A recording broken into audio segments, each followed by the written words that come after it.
हैदरी, हुसैनियत, यजीदियत, अहल बैत अतहार ये दुश्मन के दुरूद पर मोहम्मद व आले मोहम्मद।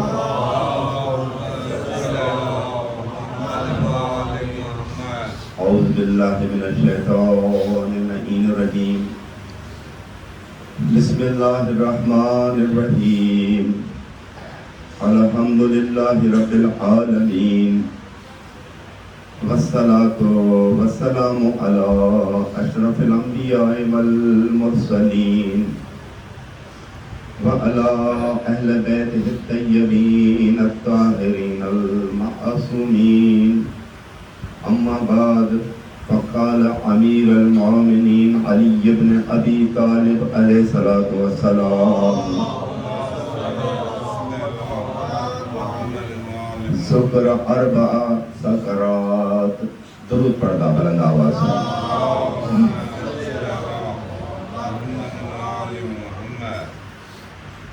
फज़ाइल भी थी हो, मसाइल भी थी हो। मुख्तसरन डॉक्टर साहब जे घर अवां जी ख़िदमत में मोमिनन जे हुकूक जे बारे में कुछ अर्ज़ कयो से। सूरह मोमिनून ऐं उन सां गॾु मासूमीन जूं रवायतूं ऐं हक़ बि इहो ई आहे त माण्हू जेके ही मजलिसूं थियनि थियूं इन में मासूमीन जे अहादीस जी तरफ़ मुतवजा कयो वञे, जेके हुकूक आहिनि उन्हनि जी अदायगी जे लाइ बहितरीन में बहितरीन कमु इहो अथव। पढ़ण वारे जे लाइ बि लाज़िम आहे, ॿुधण वारे जे लाइ बि त उनजी चए। इन जे करे 10-15 मिंटनि में वधीक अव्हां जो टाइम न वठंदुसि। अॼु मौला जी इन रवायत सां हदीस सां इब्तिदा कईसीं। तव्हां असांजो आका अमीरुल मोमिनीन इरशाद तो फरमाए नशो 4 क़िस्मनि जो आहे। नशे में ख़बर अथव इंसान त मस्त थी वेंदो आहे, पर अमीरुल मोमिनीन जेके जुमला इरशाद फरमाया आहिनि हदीस जी रूह सां ॿुधण जहिड़ा अथव त 4 क़िस्मनि जो नशो आहे। सुगर शराब, तव्हां असां सभिनी खे ख़बर आहे त शराब जो नशो ॾाढो ख़राबु आहे। शराब जी मस्ती छा आहे ऐं उन ते त डिटेल में वञण जी ज़रूरत ई कोन्हे, जो केतिरी मासूमीन अहादीस बयानु कयूं। शराब जो नशो ऐं उन सां गॾु मौला छा थो फरमाए, सुकर माल, माल जो नशो ॾाढो ख़राबु आहे। इहो त उनखे ई ख़बर पवंदी जंहिंखे माल हूंदो आहे। भला ॿियो काॾे न वञा, मां पंहिंजो मिसाल ॾियां। मोहम्मद सुलेमान खे प्राइज़ बांड निकिरी वियो, 5 करोड़नि जो माल अची वियो। ओड़े पाड़े में बि ख़बर पइजी वई, साईं बाबूशाह खे बि ख़बर पइजी वई, साईं हाणे मूं त घणा कम कंदा हुआ, हलो कुझु मस्जिद लाइ बि ॾियो। तोसी थी थिए। एस्टिमेट घणे जी आहे? 20 लखनि जो ख़र्चो आहे। उहो ई कढंदव, कुझु त माल कढंदव अलाए जी राह में। हा, 15 लख मुंहिंजे हिसे में आयो, मां 15 लख ॾिनो। जेको नओं प्रोजेक्ट शुरू थियो उन में मां 15 लख ॾिनो, बाक़ी चंदो थी वियो। जुमे वारे ॾींहं ते इफ्तिताह जो टाइम हुयो, दावत हुई। थोड़ी ऑफिस में मूंखे देरि थी, ईंदे ईंदे जॾहिं पहुतुमि, ॾिसो था जुमे में छा हालत थी थिए, ॿाहिरि ताईं सिफ़ा थियूं लॻनि, सवेर न पहुची सघूं। जाइ किथे मिली? ॿाहिरि। जाइ उते मिली जिते ॾाकण ॿाहिरि जाइ मिली। मां जो वञा त ॾिसां त नमाज़ त शुरू थी वई आहे, हल बेटा जाइ मूंखे हिते मिली आहे। 15 लख मां भरिया, जाइ मूंखे हिते मिली आहे। अल्लाहु अकबर, नमाज़ थी वई, जुमो बि थी वियो, ज़ोर बि थी वई। असर जे टाइम में बि जाइ मूंखे उते ई मिली आहे। हाणे मां सोचां बि थो नमाज़ बि पढ़ां थो, 15 लख ॾिना आहिनि, मां हिते वेठो। हाणे अल्लाह छा थो चए? माल जो नशो एॾो ख़राबु आहे, पहिरियों माल जे नशे खे ख़तमु कर। हे त मां अलाह आहियां जो तोखे ॾाकण वटि बि जाइ ॾिनी आहे। उन्हनि मोमिननि जेकॾहिं मां अलाह हुजां त तोखे ॾाकण वटि बि जाइ न ॾियां। यानी माल जो नशो एॾो ख़राबु आहे इंसान जे लाइ, जो माण्हू इंसान पाण खे अलाए छा थो सम्झे। तंहिंजे करे अमीरुल मोमिनीन इन मस्तीअ जी तरफ़ इशारो कयो आहे त ख़बरदार माल जे नशे खां बचो। हिन जो नशो छा हुयो? शुक्रन नोम शराब पहिरियों अर्ज़ु कयोसीं काथी आहे शुक्रन नोम निंड जो नशो तव्हां असां सभु फजर जो उथंदा आहियूं नी छा हालत हूंदी आहे मां पंहिंजी थो हालत ॿुधायां तव्हांजी नथो दोस्तार बि नथो करे सघां मिंबर ते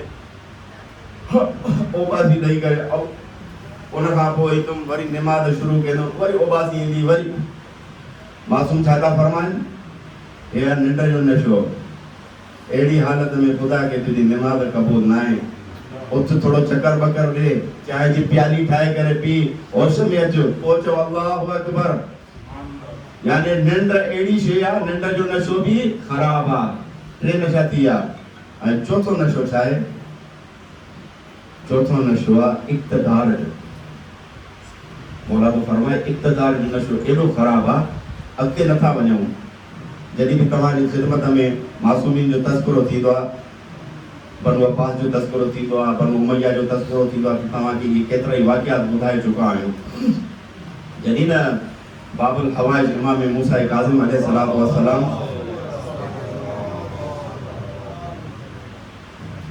हारून रशीद वटि आयो त हारून रशीद अलैहि लानत मौला जो इस्तक़बाल ईअं कयो इस्तक़बाल जो हिकिड़ो ग़ुलाम पंहिंजे आका जे लाइ ताज़ीम कंदो आहे ईअं इस्तक़बाल कई इहा शइ मामून नोट पियो करे मामून जॾहिं मौला हलियो वियो हाणे हुन वाक़े में त नथा वञूं पर मां इशारो थो ॾियां त इक़्तिदार जो नशो छा आहे जॾहिं मामून वांदो थियो ॾिठई हाणे मुंहिंजो पीउ वांदो थियो आहे तॾहिं चई बाबा हे केरु हुयो चई हे उहा हस्ती हुई जो जंहिं अॼु तख़्त ते असां वेठा आहियूं हे इन्हनि जो हक़ु आहे चई बाबा तव्हां पोइ छो वेठा आहियो हिन तख़्त ते अञा नंढो आहे त हारून रशीद चयुसि त हिन जी तो ॻाल्हि करे इमाम जी तो ॻाल्हि करे जेकॾहिं तूं बि मुंहिंजी राह में अची वञे त तुंहिंजी बि सिरी धड़क धार करे छॾियां यानी इक़्तिदार उहा शइ आहे न औलाद न पीउ न माउ आख़िरी मुग़ल बादशाह छा हालत कई जंहिंजी औलाद खे जंहिंजे हुन पीउ माउ खे क़तल कयो वियो तव्हां अंदाज़ो लॻायो त इक़्तिदार एॾी बुरी शइ आहे चार नशा जेके आहिनि उहे ख़तरनाक आहिनि जिन जी तरफ़ मौलाए काइनात अमीर अल मोमिनीन मुतवज्जा कयो आहे त इन्हनि जी मस्ती बि ख़राबु आहे इन्हनि जो नशो बि ख़राबु आहे हाफ़िज़ ग़ुलाम सरवर सियालकोट जो देवबंद आलिम हुयो बसि मां इहो बयानु करे ऐं पोइ मसाइल जी तरफ़ थो वञा हाफ़िज़ ग़ुलाम सरवर सियालकोट जो हुयो उते हिन इब्तिदाई तालीम हासिल कई होशियारु हुयो तरक़ी कयईं पंहिंजे मदरसे में त मदरसे वारनि चयुसि त हाणे इहो जेको मां बयानु थो कयां इहो मन व ओन ईअं ई सफ़ा नेट ते पियो अथव इहो वाक़ियो पर मां तव्हांजे लाइ जिन केतिरनि खे नसीब नथो थिए ॿुधी नथा सघनि सर्च नथा करे सघनि त उन्हनि जे इस्तफ़ादे जे लाइ ॿुधायां थो मौला सां रिलेटेड आहे इन जे करे अमीर अल मोमिनीन जे हाफ़िज़ ग़ुलाम सरवर देवबंद आलिम हुयो उते महिनत कई हाफ़िज़ थियो मदरसे वारनि चयुसि त आला तालीम जे लाइ हाणे शाम वञ उतो हिन सफ़र पंहिंजो शुरू कयो शाम में पहुतो शाम में हिन आला तालीम हासिल कई ऐं हुन मंज़िल ते पहुतो किताब एॾा बुक पढ़ियईं हे कयईं सभु कुझु ऐं ॿियो वॾी ॻाल्हि त हाफ़िज़ हुयो शादी जो जॾहिं हिन जो वक़्तु आयो त हिन हिकिड़ी अजीब हिच विधी पंहिंजे शादीअ जे निकाह में चई मां शादी त करण जे लाइ तयारु आहियां पर निकाह मां जेको पढ़ाईंदुसि उहो काफ़र हुजे मां हुन काफ़र को निकाह पढ़ाईंदुसि साईं ॿुधिजो अजीब ॻाल्हि इहा उन्हनि सभिनी हैरान थी विया चई हे तूं कहिड़ी ॻाल्हि थो करे निकाह तुंहिंजो जेको आहे उहो काफ़र पढ़े मुस्लमान छो न पढ़े चई बसि हिन ते जॾहिं ॾाढो ज़िद थियो उलमाए दीननि सां जो थियो गुफ़्त शुनी थी त उन्हनि सवाल कयोसि उन जवाबु ॾिनुसि त ॾिसो किताब खणी आयो इहे सभिनी हिननि किताबनि में जेके तव्हांजा मुस्तनद किताब आहिनि इन्हनि में लिखियलु आहे त रसूल अल्लाह जो निकाह हज़रत अबू तालिब पढ़ायो हुयो जी हा जे पोइ तव्हां हुनखे काफ़िर था चओ नऊज़ बिल्लाह रसूल अल्लाह जो जीअं निकाह थियो आहे ईअं मुंहिंजो बि निकाह थिए तंहिंजे करे मुंहिंजो एॾी बहस गुफ़्तगू आख़िर इन नतीजे ते वञी करे पहुता त हे ॻाल्हि कूड़ी आहे ऐं हज़रत अबू तालिब इस्लाम ते हुयो मौसने रिसालत हुयो मौसने इस्लाम हुयो आख़िर हाफ़िज़ इहा ॻाल्हि मञाई मञाइण खां पोइ हिन जी शादी थी हिकु पुट बि पैदा थियुसि उन खां पोइ हाफ़िज़ ग़ुलाम सरवर इरादो कयो त मां क़ौम तशय्युअ खां इन्हनि जे आलिमनि खां मर्ज तक़लीद खां टे सवाल कया जेकॾहिं उन्हनि जा शाफ़ी तौर ते सवालनि जा सही जवाब ॾेई सघिया त पोइ हे हक़ ते आहिनि, न त मनाज़रो जेके चइजे। हिन ख़त लिखियो उन वक़्त जे मर्जे तक़लीद आयतुल्लाह मोहसिन अल हकीम खे इराक़ में नजफ़ में। उहो ख़त पहुतो, जॾहिं ख़त पहुतो त उनखे ॿुधायो वियो त फलाणो आहे, उमिरि अञा नंढी अथसि, त हुन ख़त जो जवाबु लिखियो त पुट तूं अञा बचियो आहे, तोसां मां छा मुनाज़रो कयां, दफ़्तर वारनि जवाबु ॾिनो, तोसां मां छा मुनाज़रो कयां। दरूद पढ़ंदा वलंदा आवाज़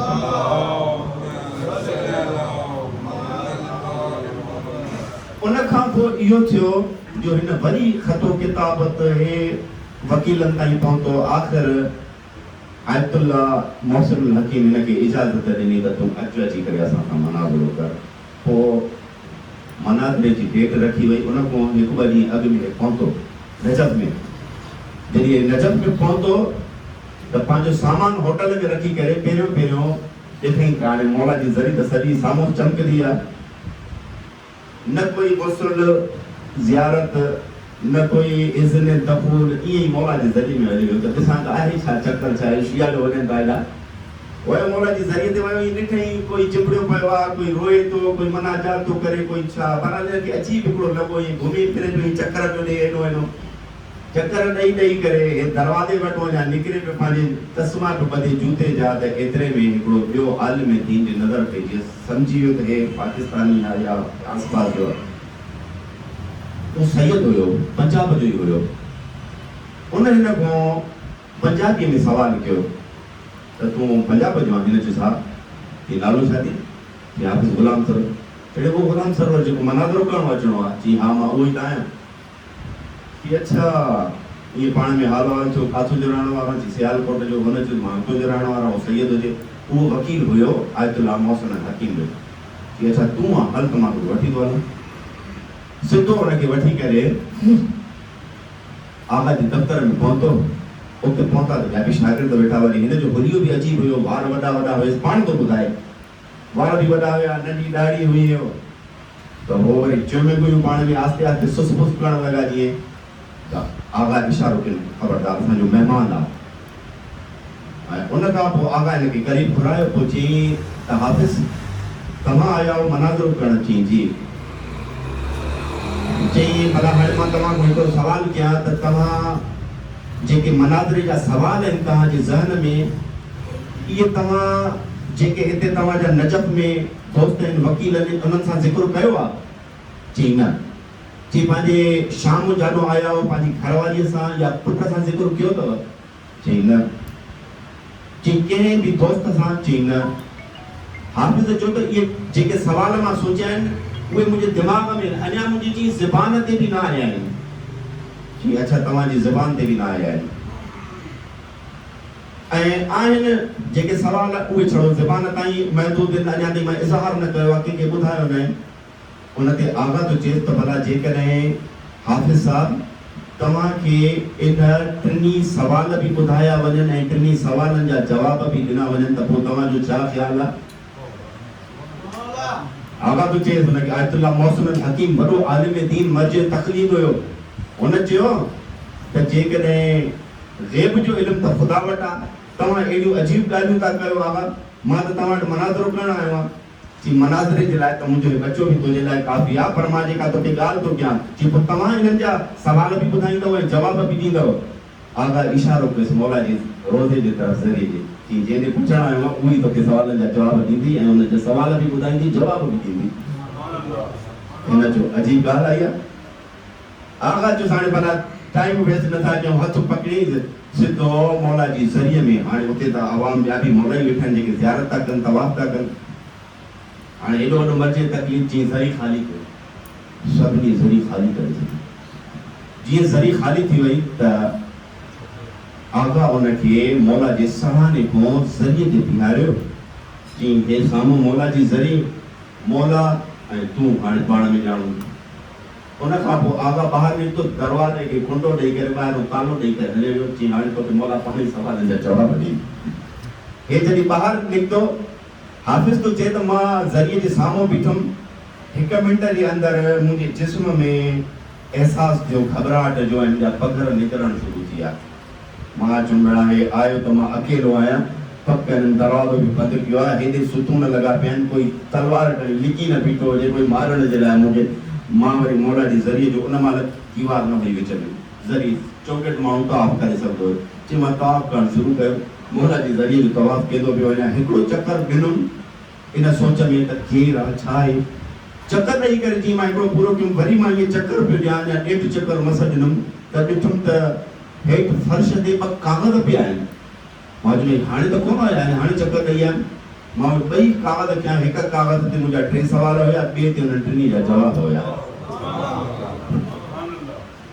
मां चयो सवाल पंहिंजा पढ़िया, अल्लाह अकबर, की मुंहिंजे दिमाग़ में कंहिंखे ॿुधाइणा आहिनि, उहे सवाल लिखिया पिया आहिनि ऐं उन्हनि जा जवाब लिखिया पिया आहिनि।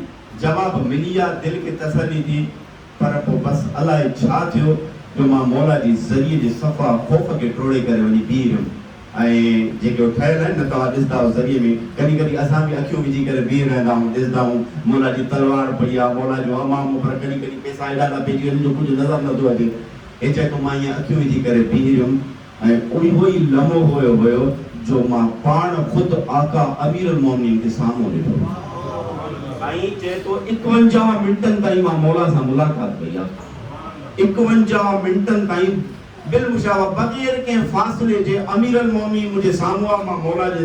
ऐं मुंहिंजी हालत इहा हुई जो इहो 51 मिंट इन जे करे थिया जीअं हज़रत मूसा कोहे तूर ते वेंदो हुयो नी, त ख़ुदा जो कलाम ॿुधी करे हुनजो पेट न भरबो हुयो, चए थो त अञा अलाह सां कलाम कयां, अञा अलाह सां कलाम कयां। हाफ़िज़ तो चए त मुंहिंजी दिलि पई थिए त मौला ॻाल्हाईंदो वञे, मां ॿुधंदो वञां, मौला ॻाल्हाईंदो वञे, मां ॿुधंदो वञां। वियो हुअमि त कहिड़ी हालत में वियुमि, निकितुमि त कहिड़ी हालत में।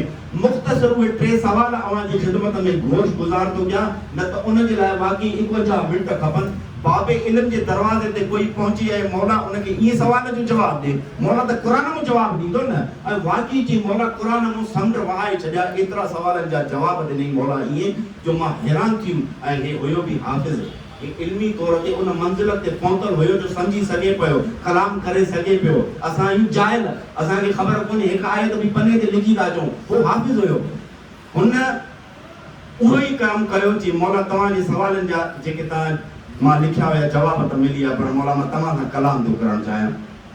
मौला हे जेको शिया हज़रात तस्करो था कनि कागज़ ऐं कलम जो, त आख़िरी वक़्त में नबी साईं खे न ॾिनो हुयो, छा इन जी काई क़ुरान में आयत आहे, काई दलील आहे? साईं जॾहिं न हुन इहो चयो, मौला काइनात अमीरुल मोमिनीन सूरह कलम जो पहिरियों इब्तिदाई आयतूं तालीम कयूं पढ़ियूं त कलम जो कसम ऐं लिखण जो कसम, तव्हां मजनून न थिया आहियो। इहा पढ़ी करे आयत मौला हुनखे ॿुधायो त हा इन जो तज़किरो क़ुरान में आहे इन जो। ऐं उन खां पोइ टाइम कोन्हे त मां हुनजी अञा डिटेल में वञी सघां। उन खां पोइ हिन ॿियो सवाल इहो कयो त मौला तव्हां त एतिरा बहादुर आहियो, साहिब ज़ुल्फ़कार आहियो, फातिह बदर ख़ैबर ऐं हुनैन आहियो, तव्हांजे घर ते हमिलो थिए ऐं तव्हां चुप करे वेही रहो। इहो त पोइ कूड़ो वाक़ियो थियो, या त पोइ तव्हां बहादुर न आहियो। ॾिसो, सवाल करण वारो हिकिड़ो आम आलिम दीन आहे, पर जेको सवाल थो करे उहो बाबुल इल्म आहे। अमीरुल मोमिनीन अजीब जवाब ॾिनसि, हाफ़िज़ छा तव्हांखे ख़बर कोन्हे का नबियुनि जी सीरत जो तव्हां मुतालो न कयो आहे? मौला उल्टो न को सवाल थो करे, नबियुनि जी सीरत जो मुतालो न कयो आहे? कहिड़े नबीअ खे तकलीफ़ न आई आहे?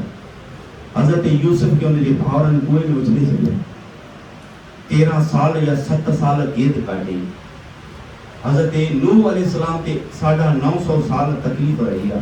हज़रत मूसा अलैहिस्सलाम पंहिंजे शहर में निकितो, कहिड़ो नबी आहे जंहिंखे तकलीफ़ न आई आहे? हिकु त मां इन अमल में नबियुनि जी सीरत जी पैरवी कई, उन्हनि जी सुन्नत ते हलियुमि। ॿियो मुंहिंजे आका ऐं मौला जी वसियत या अली तकलीफ़ूं ईंदो सब्र कयो। मां पंहिंजे आका जे नसीहत ते अमल कयो, मां सब्र कयो, दीन जी ख़ातिर सब्र कयो हाफ़िज़। ऐं उनखे बि पोइ मौला क़ुरान जी आयतुनि सां बयानु कयो आहे, तमामु वॾो किसो आहे। आख़िरी जेको सवाल कई हुन चई, मौला तव्हांखे सभु शिया चवनि था या अली मदद, सभिनी जी तव्हां मदद था कयो, पोइ तव्हां पंहिंजे बचड़े जी करबला में हुसैन जी मदद छो न कयो? जॾहिं न इहो सवाल कयईं मौला अमीर अल मोमिनीन इरशाद था फरमाइनि, ए हाफिज़, छा तव्हां आका रसूलुल्लाह जी हदीसनि खे विसारे छॾियो? इन मुंहिंजे बचड़े जे लाइ त शुरू खां वठी इहे रिवायत मौजूद आहिनि। जिब्रील अमीन जॾहिं बि आका सल्लल्लाहु अलैहि वसल्लम गोद में खणंदा हुआ, जिब्रील अमीन नाज़िल थींदो त हे तव्हांजो उहो ॿार जेको करबला जे मैदान में 3 ॾींहंनि जो बुखियो प्यासो शहीद थी वेंदो। केतिरियूं हदीस आहिनि जेके आका खे अल्लाह जी तरफ़ों पहुतियूं त हे उहो बचड़ो आहे जेको तव्हांजे दीन खे बचाईंदो, हे शहीद थी वेंदो, हे शहीद थी वेंदो। जॾहिं इहा शहादत उनखे मिलणी आहे त उन खां वधीक आले मोहम्मद जे घराणे में कहिड़ी ख़ुशबख़्ती थी सघे त हिकिड़ी अज़ीम दर्जे ते मुंहिंजो बच्चो शहादत ते पहुचंदो।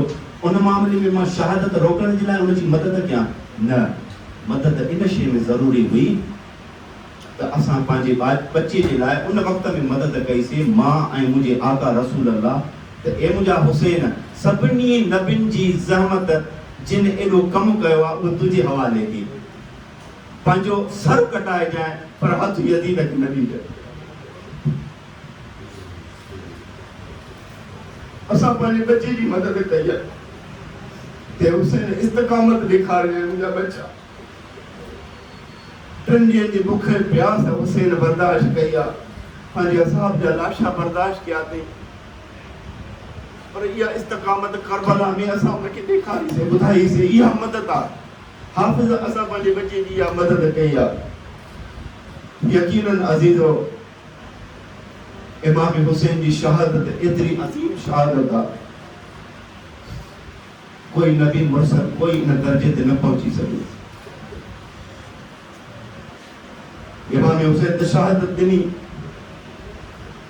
पर जेके अज़ीम हस्तियूं इमाम हुसैन पाण सां साण खणी करे करबला जे मैदान में पहुतो आहे, उन्हनि जो जज़्बो ॾिसो, उन्हनि जी कुर्बानी ॾिसो, उन्हनि जो ईसार ॾिसो। केतिरा हे मुंहिंजा बच्चा पढ़ी विया शहादत जा, के शहादत कासिम जो पढ़ियो, के शहादत अली अकबर जो पढ़ियो, के बीबी जो पढ़ियो, पर अज़ीज़ो बीबी जे बचड़नि जो वेड़ो रखजी वियो आहे। उहा बीबी आहे जॾहिं मदीने खां हली न, जॾहिं बीबी जी शादी पई थिए त मौलाए कायनात अमीर अल मोमिनीन इन शर्त ते अब्दुल्ला सां शादी कई त अब्दुल्ला, मां इन शर्त ते ज़ैनब सां तुंहिंजी शादी थो कयां, इज़्दिवाज थो कयां, त जॾहिं न ज़ैनब खे सफ़र जी ज़रूरत पए पंहिंजे भाउ सां त तूं रोकजांसि न। अब्दुल्ला शर्त खे क़बूल कयो, शादी थी वई। बीबी रोज़ पंहिंजे भाउ जी ज़ियारत जे लाइ वेंदी हुई, अब्दुल्ला न रोकंदो हुयो। पर जॾहिं न इमाम हुसैन मदीनो छॾनि पिया त बीबीअ रुख़्सत वरिती ऐं अब्दुल्ला उन वसीयत ते अमल कयो, बीबीअ खे रुख़्सत ॾिनई। बीबी जॾहिं मके में पहुती पंहिंजे भाउ सां ऐं जॾहिं हालात ख़राब थी विया, हज खे मौला उम्रे में तब्दील करे जॾहिं रवाना थिया नी, इते रिवायत में मिले थो त कुझु मंज़िल अॻिते हलिया त मौला अबुल फज़ल अब्बास अलमदार ख़बर ॾिनी, आका कोई सवार आहे जेको पोयां अची रहियो आहे। इमाम हुसैन काफ़िले खे बीहारियो आहे, काफ़िलो बीठो, ॾिठो जॾहिं सवार क़रीब आयो त उहो अब्दुल्ला इब्न जाफ़र तयारु हुयो। जीअं अब्दुल्ला पहुतो आहे नी अदादारो, इमाम हुसैन सां मुलाक़ात कई अथई, चयो अथई आका एतिरी इजाज़त ॾियो त मां पंहिंजी ज़ौजा बीबी साहिब ज़ैनब सां मुलाक़ात कयां। इमाम हुसैन तो चए त तूं हुनजो शोहर आहे, तोखे कहिड़ी इजाज़त जी ज़रूरत आहे? मौला हिकिड़ो ख़ैमो नसब करे ॾिनो आहे जंहिंमें हज़रत अब्दुल्ला पंहिंजी ज़ौजा सां मुलाक़ात कई आहे। बीबीअ सां इहो सम्झो त हे अब्दुल्ला आयो आहे, हाणे चए थो त वापसि हल मदीने। अदादारो बीबीअ इन सवाल करण खां पहिरियों ई अब्दुल्ला खे चए थी, अब्दुल्ला ॾिस, जेकॾहिं इन ख़्याल खां आयो आहे त मूंखे वापसि वठी वञे त ज़रूरु अदाद करणु मूं ते वाजिबु आहे, पर अब्दुल्ला एतिरो सोचे छॾ, मां ज़िंदा न हलंदी, मां मुंहिंजी मैयत हलंदी। जॾहिं न बीबी इहे जुमिला चया, हज़रत अब्दुल्ला उथी बीठो आहे ऐं अहिड़ा जुमिला इस्तेमालु कया अथई त ए बीबी, ख़ुदावंदे मुताल रसूल अल्लाह जे ज़रिए सां तव्हांजी इज़त शरफ़ ऐं करामत जी इतला ॾिनी आहे त बीबी तव्हांजो मर्तबो वॾो आहे। मां त इन ख़्याल खां आयो आहियां पंहिंजा 2 बच्चा वठी करे त तव्हां एतिरे पुरख़तर सफ़र ते था वञो। जॾहिं बि इंसानु सफ़र कंदो आहे त सदको करंदो आहे के ॿार आंदा आहिनि, हिकिड़ो मुंहिंजी तरफ़ो सदको, बीबी हिकिड़ो तव्हांजे तरफ़ो। जॾहिं बि न हुसैन मौला ते कोई वक़्तु अचे, ॿई ॿार आका ते क़ुर्बान करे छॾिजाए। अदादारो इहे बीबी ॿई पंहिंजा ॿार वठी करबला में पहुती आहे नी। जॾहिं करबला में पहुती पंहिंजे ॿारनि खे पहिरियों ई नसीहत कई त वञो पंहिंजे आका ते वञी क़ुर्बान थियो। ॿार अचनि हा, वरी अची बीबी खे ॿुधाइनि हा त मामू इजाज़त नथो ॾिए। जॾहिं बार बार ईअं थियो न, बीबी फिज़ा खे चयो आहे त वञ अब्बास मौला खे सॾे आ। अब्बास मौला जॾहिं आयो आहे न, तॾहिं अब्बास मौला खे बीबी ज़ैनब हिकिड़ो जुमिलो चयो आहे त वञ हुसैन खे वञी चओ त मुंहिंजे हक़ जो वास्तो थी मुंहिंजे ॿारनि खे जंग जी इजाज़त ॾिए। इमाम हुसैन जॾहिं इहो जुमिलो ॿुधो आहे, फ़ौरन ख़याम में आया आहिनि। मौला ख़याम में अची करे बीबीअ खे चयो आहे, ए मुंहिंजी भेण, तूं एॾो वॾो वास्तो ॾिनो आहे। अज़ादारो बीबीअ जे बचनि खे इजाज़त मिली आहे, पर बीबीअ नसीहत कई पंहिंजे ॿारनि खे त ॾिसो, तव्हां हैदर करार जा नवाज़ा आहियो, जाफ़र तैयार जा पोटा आहियो, तव्हांजी रगनि में खून बहादुरीअ जो खून आहे। जॾहिं बि न तव्हां नहर ताईं पहुची वञो, ख़बरदार पाणीअ खे हथु न लाहिजो। तव्हांजे मामू जा पुट प्यासा आहिनि, हुनजी औलाद प्यासी आहे। अज़ादारो वाक़ई ईअं ई थियो। तारीख़ में मिले थो त ॿिन्ही शाहज़ादनि मिली करे हमिलो कयो ऐं एतिरे ताईं जो उमर इब्न साद लईन जे ख़ैमे जे क़रीब पहुता। आख़िर केसि ताईं जंग नहर ताईं बि पहुता, पर किन मलउननि घेरो करे जॾहिं हिननि ॿिन्ही शाहज़ादनि ते वार कयो, हिकिड़े जे मथे में गुर्ज़ लॻो, ॿिए खे तलवार लॻी, हिकिड़े में अञा ज़िंदगी जी रमक बाक़ी हुई। इमाम हुसैन मौला अब्बास सां पहुता आहिनि, ॿिन्ही जा लाश खणी करे ख़याम में आहिनि। सभिनी बीबियूं आयूं आहिनि, बच्चनि जी ज़ियारत कई अथऊं, पर बीबी न आई आहे। इमाम हुसैन घुरायो आहे, बीबी आई आहे। बीबी छड़ो एतिरा जुमिला चया आहिनि, ए ओन मोहम्मद, हाणे मां इमाम हुसैन ते मथां कंहिंखे क़ुर्बान कया। अज़ादारो बीबी अलविदा कयो आहे ॿारनि खे। ऐं उन खां पोइ रिवायत में मिले थो 11 तारीख़ बीबी सभिनी खां अलविदा कयो आहे, पंहिंजे ॿारनि खां अलविदा न कयो आहे। इहा ई बीबी कूफे में पहुती आहे। कूफे में जॾहिं पहुती नी, उन जाइ ते क़ैद कयो वियो। बीबी भेण करे चयो, बाबा 21 जी राति तव्हां मुंहिंजा महिमान हुयो कूफे में, अॼु मां तव्हांजी महिमान आहियां। बाबा मां तव्हांखे ख़बर थी ॾियां, तव्हांजो बचिड़ो 3 ॾींहंनि जो बुखियो प्यासो करबला में शहीद थियो। बीबी हिकु हिकु जा नाला कया, अली अकबर जो नालो कयो, शहज़ादे कासिम जो पंहिंजे बचनि जो नालो कयो। बीबी उतो थी करे शाम में आई आहे। शाम में रिहाई मिली आहे। जॾहिं न सर आया आहिनि, ॿिन्ही ॿारनि जा सर, हर सर अचे पियो, बीबियूं रोइनि पियूं। जॾहिं ॿिन्ही ॿारनि जो ओन मोहम्मद जा सर आया, बीबी न रुनी आहे। कंहिं सवाल कयो, छा हिननि जी माउ ज़िंदा कोन्हे छा? बीबी फिज़ा अॻिते वधी, हिननि जी माउ ज़िंदा आहे। अज़ादारो बीबी एतिरी फिदाकारी ॾेखारी आहे। ऐं जॾहिं इहो काफ़िलो मदीने में पहुतो आहे नी, बीबी सभ खां पहिरियों रसूल अल्लाह जे रोज़े ते पहुती आहे। इमाम हुसैन जो खून भरो कुर्तो रखियो अथई, क़बर मुतहर ते ज़लज़लो आयो आहे। ऐं बीबी इहे जुमिला चयनि, नाना बर्दाश्त न करे सघे छड़ो कुर्ते खे ॾिसी करे। अज़ादारो बीबी उतां थी करे माउ जी तुरबत ते आई आहे। तुरबत ते अची करे छड़ो एतिरो चयो अथई, ए मुंहिंजी अम्मा, जेकॾहिं नामहरमनि जो मुजमो न हुजे हा त कलाइनि जा निशान ॾेखारिया हा त कीअं रसियूं पयूं। अज़ादारो बीबी उतो थी करे जंहिं महिल पंहिंजे घर पहुती न, सभु बीबियूं वयूं। बीबी पंहिंजे घर में जीअं दाख़िल थी आहे, उन हुजरे जे तरफ़ जेको ओन मोहम्मद सां मख़सूस हो, बीबी उन हुजरे में जीअं दाख़िल थी, 2 मुसल्ला नज़र आया। जीअं न मुसलनि खे नज़र पई, बीबीअ बुलंद आवाज़ सां बीरियो कयो, हाय ओन मोहम्मद, ओन मोहम्मद, पंहिंजी माउ खे माफ़ कजो, तव्हां ते रोई बि न सघियसि। शायदि इन करे बीबी न रुनी त करबला जूं मावरियूं मां सभिनी खे सहारो पई ॾियां, ईअं न जो सम्झनि त बीबी पंहिंजे बचनि ते गिरियो थी करे। अल्लाह लानतुल्लाह अला क़ौम ज़ालिमीन।